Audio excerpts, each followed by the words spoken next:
Nakikiisa ang grupo ng municipal mayors sa bansa sa hamon ni Interior Secretary Benhur Abalos sa mga kakandidato ngayong barangay at SK elections para sa voluntaryong sumailalim sa drug test. Naniniwala ang grupo na magiging kapanipaniwala ang sinseridad ng mga politiko kung gagawin nilang ehemplo ang kanilang sarili lalo na sa isyu ng iligal na droga. Actually, obviously, alam po natin, ano po ang hindi magandang maidudulot po ng pagde-drugs. So kaya kinakailangan po natin, gawin po natin sample yung sarili natin bilang isang public servant na tayo po ay sincere po na nagsiservisyo sa publiko.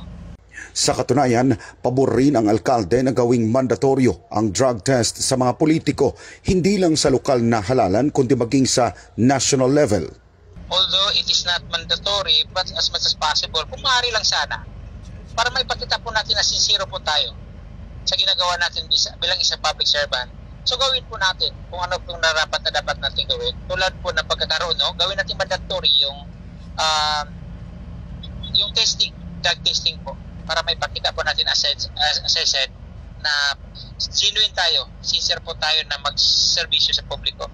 Pero dahil wala pa ito sa panuntunan ng COMELEC, wala namang masamaan niya sa pagsunod kung ano ang nakasaad sa batas. Ang mahalagaan niya ay mapatunayan ng mga politiko na karapat-dapat sila sa pagtitiwala ng publiko. Pero ngayon, payo ngayon ng alkalde sa lahat ng barangay. Marunong ang mga tao ngayon, alam po nila kung paano at sino po yung karapat-dapat na ibuto po nila.